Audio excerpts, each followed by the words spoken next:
नमस्कार। अगर बच्चों आप लोग कक्षा 12 के छात्र हैं और प्री बोर्ड परीक्षा 2026 और 27 की तैयारी कर रहे हैं तो ये वीडियो आपके लिए काफ़ी ज़्यादा इम्पोर्टेंट होने वाला है। बच्चों आज हम लोग रसायन विज्ञान के लिए एक इम्पोर्टेंट क्वेश्चन पेपर सॉल्व करेंगे जो कि आपके प्री बोर्ड परीक्षा में पूछा जाएगा। बच्चों ये क्वेश्चन पेपर आपका NCERT पैटर्न पर आधारित है जो कि आपके बोर्ड एग्ज़ाम के लिए काफ़ी ज़्यादा इम्पॉर्टेंट है। यहाँ पर बच्चों आपको सभी के सभी इम्पॉर्टेंट क्वेश्चन ही देखने को मिलेंगे। बच्चों मैंने रसायन विज्ञान के लिए 10 क्वेश्चन पेपर तैयार किए हैं। अगर आप लोगों ने 10 क्वेश्चन पेपर की अच्छे प्रकार से प्रैक्टिस कर ली तो बच्चों मैं दावे के साथ कह सकता हूँ कि आप लोगों के बोर्ड एग्ज़ाम में 70 में से 65 प्लस मार्क्स 100% आएंगे, क्योंकि यहाँ पर मैंने जितने भी आपके रसायन विज्ञान के इम्पॉर्टेंट क्वेश्चन बन सकते हैं वो यहाँ पर मैंने सभी के सभी क्वेश्चन रखे हैं। अगर आप लोगों ने इतना कर लिया तो 100% आप लोगों के बोर्ड एग्ज़ाम में 65 प्लस मार्क्स 100% आएंगे। तो बच्चों आज हम लोग अपने पहले क्वेश्चन पेपर को सॉल्व करेंगे। आज हमारा ये पहला क्वेश्चन पेपर है। आज हम लोग इसको सॉल्व करेंगे और देखते हैं कि आपके एग्ज़ाम के लिए कौन कौन से इम्पोर्टेंट क्वेश्चन बन सकते हैं और आपको एग्ज़ाम में कौन कौन सी गलतियां नहीं करनी है जिनसे आपके मार्क्स कट जाते हैं। तो बच्चों सबसे पहले आपको एग्ज़ाम में आप लोगों को बहुविकल्पीय प्रश्नों के उत्तर देने होते हैं। तो बच्चों आपको प्रयास यही करना है कि आपके बहुविकल्पीय एक भी गलत ना होने पाए किसी भी पेपर में। आपको ये पूरा प्रयास करना है कि सर हमारे एग्ज़ाम में कोई भी MCQ गलत नहीं होगा। मैं आपसे ये प्रॉमिस करता हूँ। आप सभी लोग मुझसे प्रॉमिस करो कि सर मेरे कोई भी MCQ गलत नहीं होगा। मैं आपसे प्रॉमिस करता हूँ मैं सारे के सारे MCQ बोर्ड एग्ज़ाम में सही करके आऊँगा। ठीक है, इतना आपको करना पड़ेगा हर एक हालत में।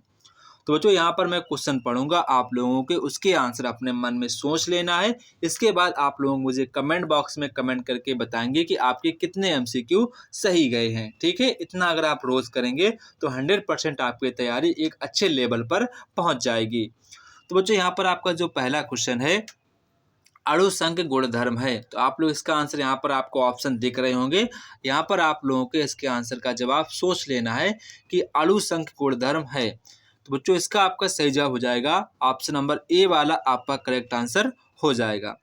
इसके बाद आपका क्वेश्चन नंबर सेकेंड है, निम्नलिखित में किस यौगिक में Mn की ऑक्सीकरण संख्या प्लस की 6 है। वो यहाँ पर आपको कंपाउंड बताना है जहाँ पर मतलब कि मैंगनीज की ऑक्सीकरण संख्या आपकी प्लस की 6, वो यहाँ पर आपको कंपाउंड बताना है।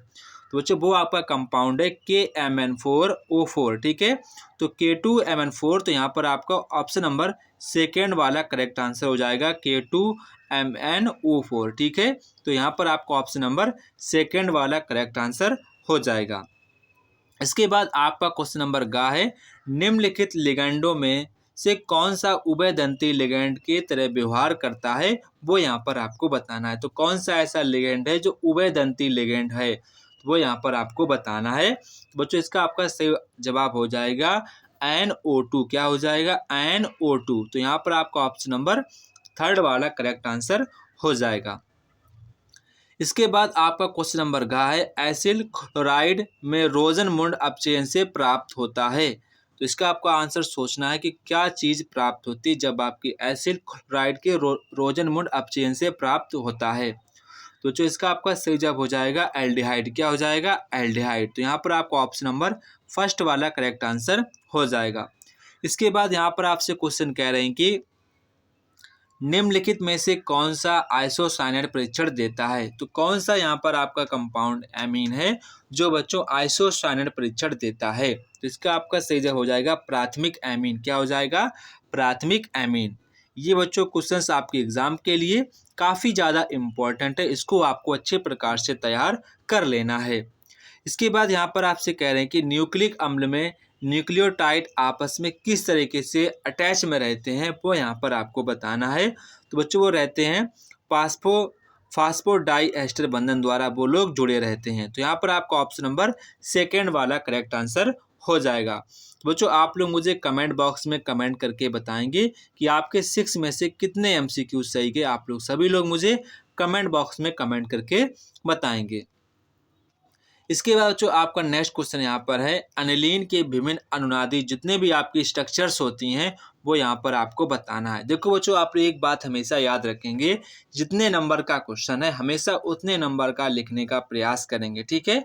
मैं आपको बताऊंगा कि आपको कहाँ पर ज़्यादा लिखना है, तो ज़्यादा वहाँ पर लिखना है जहाँ पर आपको क्वेश्चन ना आ रहा हो, ठीक है। जैसे कि हमको मानते हैं कि हमको ये वाला क्वेश्चन नहीं आ रहा है, तो मैं क्या करूँगा, इसमें बना बना कर मैं अधिक लाइनें लिख दूंगा, ताकि एग्जामिनर को ऐसा लगे कि हाँ, जो कॉपी चेक कर रहा है उसको ऐसा लगे हाँ बच्चे के पास नॉलेज है।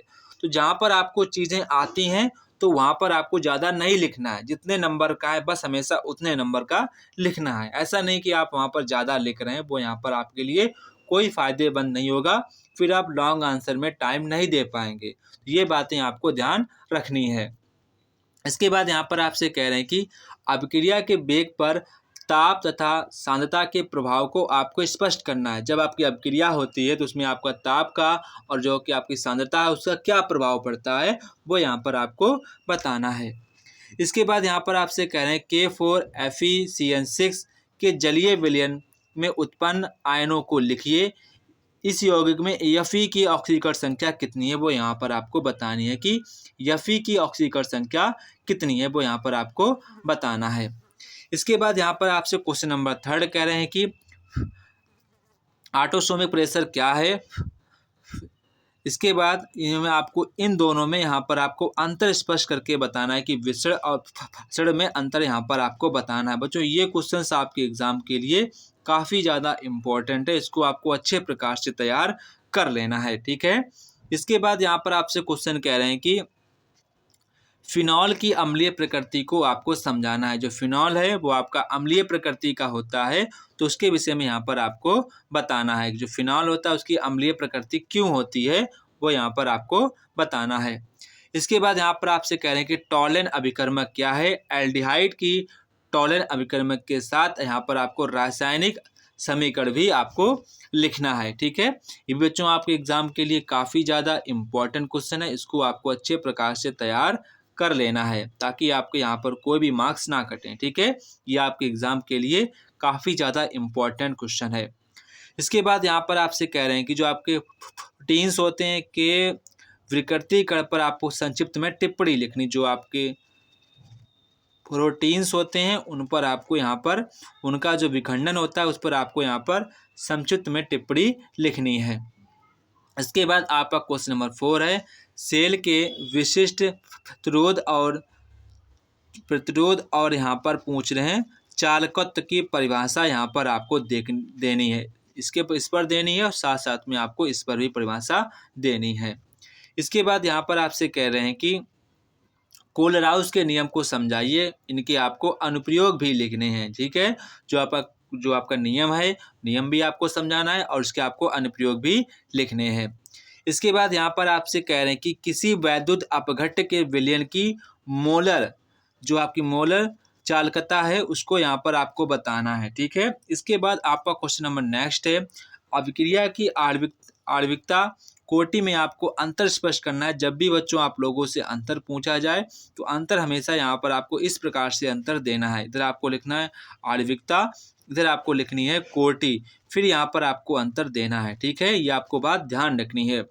इसके बाद आपसे यहाँ पर क्वेश्चन पूछ रहे हैं, यह सिद्ध कीजिए या फिर यह सिद्ध कीजिए कि प्रथम कोटि की अपक्रिया के 3/4 पूर्ण होने में लगा समय उसकी अर्ध आयु का 2 गुना होता है। इसे यहाँ पर आपको सिद्ध करना है। ये बच्चों क्वेश्चंस आपके एग्जाम के लिए काफ़ी ज़्यादा इम्पोर्टेंट है, इसको आपको 100% अपनी कॉपी या अपनी बुक से तैयार करना है। जो भी बच्चों आप क्वेश्चन ना सॉल्व कर पाओ उसको बच्चों स्क्रीनशॉट लेना है और उसको सॉल्व करना है। अगर आप सॉल्व नहीं कर पाते हैं तो आप हमें टेलीग्राम पर मैसेज कर सकते हैं, जिसकी लिंक आपको यहाँ पर नीचे दी जाएगी, ठीक है।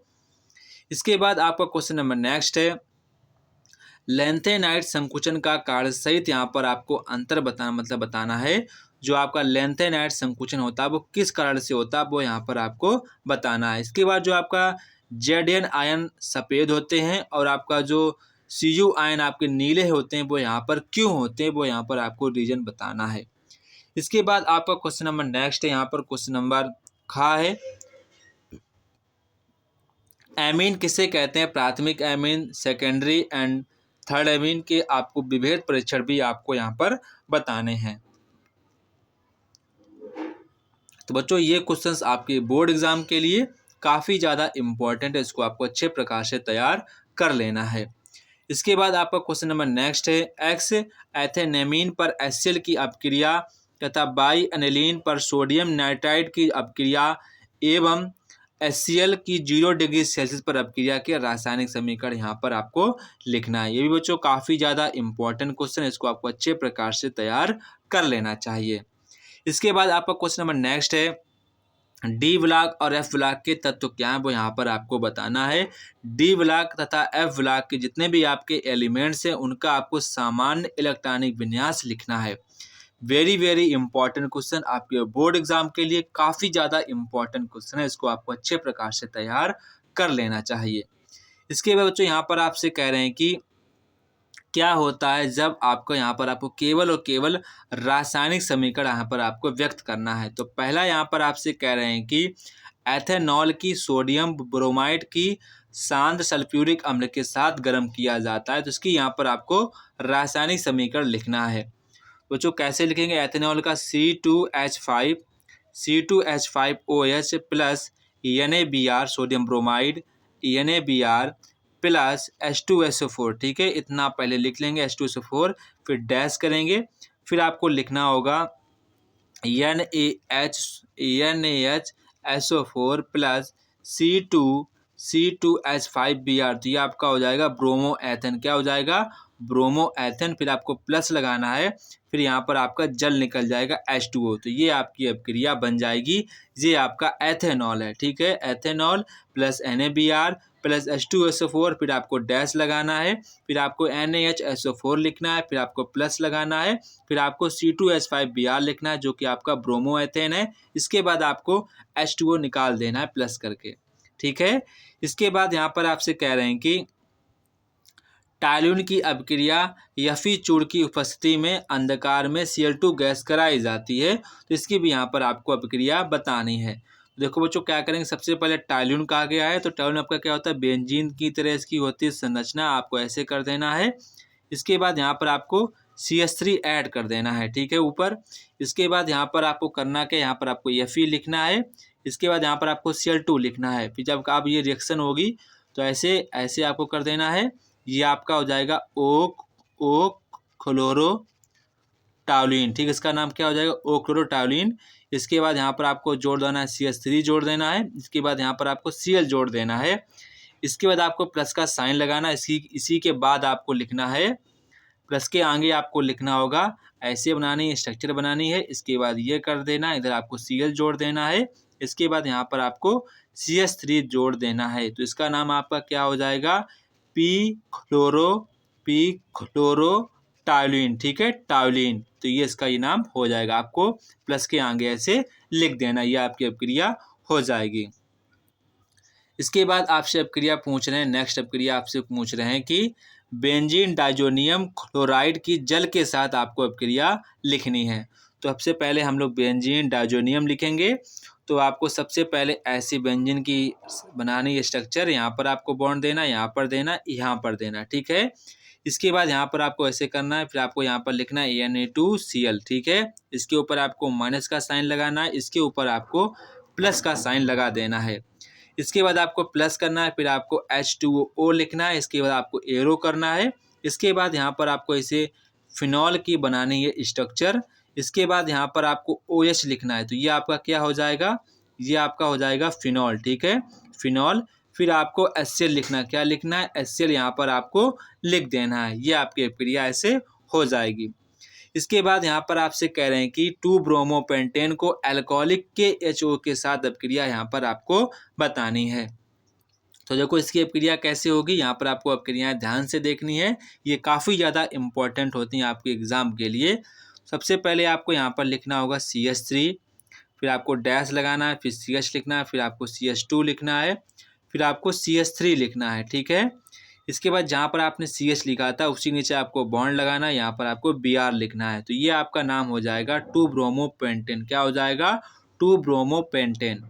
इसके बाद आपको यहाँ पर इसी के आगे आपको लगाना है एरो लगाना है, इसके बाद आपको ऊपर लिखना है KOH, आपको लिख देना है। इसके बाद आपको यहाँ पर लिखना है CH3 लिखना है, फिर आपको सिंगल बॉन्ड लगाना है, सिंगल बॉन्ड, फिर आपको CH2 CH लिखना है, फिर आपको डबल बॉन्ड लगाना है, डबल बॉन्ड। इसके बाद आपको CH लिखना है, फिर सिंगल बॉन्ड, CH2 लिखना है, फिर आपको CH3 लिखना है। तो ये इसका नाम हो जाएगा पेंट टू इन। क्या हो जाएगा? पेंट टू इन। ये आपकी अभिक्रिया हो जाएगी।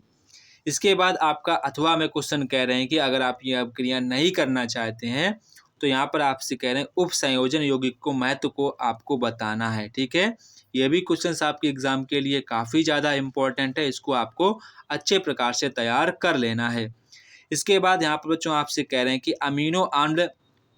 अमीनो अम्ल तथा न्यूक्लिक अम्ल पर आपको संक्षिप्त में टिप्पणी लिखनी है। ठीक है, यहाँ पर आपको संक्षिप्त में टिप्पणी लिखनी। अथवा में यहाँ पर आपसे कह रहे हैं कि निम्नलिखित जो भी आपके विटामिन हैं उनकी कमी से होने वाले रोगों का आपको उल्लेख करना है। ठीक है, यहाँ पर आपको जितने विटामिन दी गई है सारी की सारी आपके एग्जाम के लिए काफ़ी ज़्यादा इम्पोर्टेंट है, और साथ साथ में आपको इन विटामिन के रासायनिक नाम भी याद कर लेना है। ये एग्ज़ाम में कई बार पूछे गए हैं। ठीक है, इसके बाद यहाँ पर आपसे नेक्स्ट क्वेश्चन कह रहे हैं कि अणुसूत्र C4H8O2 वाले कार्बनिक यौगिक का जब H2SO4 में अपजल अपघटन कराया जाता है तब एक कार्बोक्सिलिक अम्ल A तथा एल्कोहलिक B प्राप्त होता है। तो B को क्रोमिक अम्ल के साथ ऑक्सीकरण करने पर कार्बोक्सिलिक अम्ल A प्राप्त होता है। तो A को P2O5 के साथ गर्म करने पर इस अम्ल का एनहाइड्राइड C प्राप्त होता है। तो इस एनहाइड का जल अपघटन करने पर पुनः अम्ल A प्राप्त होता है। तो A और B की पहचान कीजिए, उनसे संबंधित आपको रासायनिक समीकरण लिखना है। बच्चों ये क्वेश्चन पेपर आपका NCERT बुक से मैंने लिया है, जो कि आपके एग्ज़ाम के लिए काफ़ी ज़्यादा इम्पोर्टेंट है। इसको आपको अच्छे प्रकार से प्रिपेयर कर लेना है। इसके बाद यहाँ पर आपसे अथवा में कह रहे हैं, अथवा में यहाँ पर आप लोगों से कह रहे हैं कि निम्नलिखित में से आपको कैसे प्राप्त करना है वो यहाँ पर आपको बताना है। तो पहले यहाँ पर आपसे कह रहे हैं कि बेंजोइक अम्ल से आपको बेंजीन प्राप्त करना है। ठीक है, तो यहाँ पर आपसे कह रहे हैं कि आप लोगों को बेंजोइक अम्ल से आपको बेंजीन प्राप्त करना है। ठीक है, तो काफ़ी ज़्यादा ये इम्पोर्टेंट है। इसके बाद आपको थैलिक अम्ल से थैलेमाइड प्राप्त करना है। इसके बाद बेंजल्डिहाइड से आपको M नाइट्रोबेंजल्डिहाइड प्राप्त करना है। इसके बाद बेंजीन से आपको बेंजल्डिहाइड प्राप्त करना है। इसके बाद C6H5CH2 से आपको रजत दर्पण प्राप्त करना है। तो बच्चों ये रचनाएं, ये जो आपकी रासायनिक समीकरण हैं, ये काफ़ी ज़्यादा इम्पोर्टेंट है, आपके बोर्ड एग्जाम में आई हुई हैं। ठीक है, जिनको आपको अच्छे प्रकार से तैयार कर लेना है। अगर बच्चों आप लोग नहीं कर पाते हैं तो आप हमसे इस नंबर पर पूछ सकते हैं, हम आपको सॉल्व करके भेज देंगे। ठीक है, हम आप लोगों को सॉल्व करके भेज देंगे, बस आप लोगों को इसका मुझे स्क्रीनशॉट भेजना होगा। ठीक है, आप स्क्रीनशॉट भेजेंगे, हम आप लोगों को सॉल्व करके भेज देंगे। इसके बाद यहाँ पर आपसे कह रहे हैं कि क्यूमीन से फिनॉल से प्राप्त करने की अपक्रिया का रासायनिक समीकरण लिखना है। फिनॉल की निम्नलिखित के साथ यहाँ पर आपको रासायनिक समीकरण लिखना है। आपको जिंक के साथ लिखनी है, आपको सांद्र HNO3 के साथ लिखना है, आपको ब्रोमीन जल के साथ लिखना है। अथवा में यहाँ पर बच्चों आपसे कह रहे हैं कि आपको निम्नलिखित पर संक्षिप्त में टिप्पणी लिखनी है। अगर आपको ये नहीं करना है तो आप ये वाला क्वेश्चन कर सकते हैं, इसमें आपको सिर्फ और सिर्फ लिखना पड़ता है। तो यहाँ पर आपसे कह रहे हैं कि यहाँ पर आपको कह रहे हैं कि जल गैस से मेथेनॉल का औद्योगिकरण आपको यहाँ पर निर्माण का चित्र की आवश्यकता नहीं है। यहाँ पर आपको सिर्फ और सिर्फ रासायनिक समीकरण और उसके बारे में लिखना है। इसके बाद यहाँ पर आपसे कह रहे हैं कि सुक्रोज के एल्कोहलिक किण्वन से आपको एथेनॉल का निर्माण लिखना है। एथेनॉल के आपको यहाँ पर अनुप्रयोग लिखने हैं कि एथेनॉल का कहाँ कहाँ प्रयोग किया जाता है, वो यहाँ पर आपको बताना है। तो बच्चों ये था हमारे क्लास 12 का केमिस्ट्री का बोर्ड एग्जाम के लिए इम्पोर्टेंट क्वेश्चन पेपर। बच्चों आज हमारा ये पहला क्वेश्चन पेपर था, इसके बाद आपको सेकेंड मिलेगा, फिर थर्ड मिलेगा, फिर फोर्थ मिलेगा, फिर आपको सिक्स्थ, फिर आपको सेवन्थ, फिर आपको एट्थ, फिर आपको नाइन्थ, फिर आपको 10th। ऐसे आपको 10 क्वेश्चन पेपर दिए जाएंगे। अगर आप लोगों ने 10 क्वेश्चन पेपर अच्छे प्रकार से तैयार कर लिए तो बच्चों 100% आप लोगों के बोर्ड एग्ज़ाम में 70 में से 65+ मार्क्स 100% आएंगे। तो आप सभी लोग इसकी अच्छे प्रकार से तैयारी करते रहिए ताकि आपके बोर्ड एग्ज़ाम में अच्छे मार्क्स आएँ और आप बीएससी में स्कॉलरशिप भी ले सकें। ठीक है, ये आपको ध्यान रखना है। आपको बीएससी में 80,000 रुपये की स्कॉलरशिप मिलती है, तीनों साल मिलती है। तो ये आपको ध्यान रखना है। अगर स्कॉलरशिप लेनी है तो अच्छे तरीके से मेहनत करनी पड़ेगी। तो जय हिंद बच्चों, फिर मिलते हैं अपने नेक्स्ट वीडियो पर।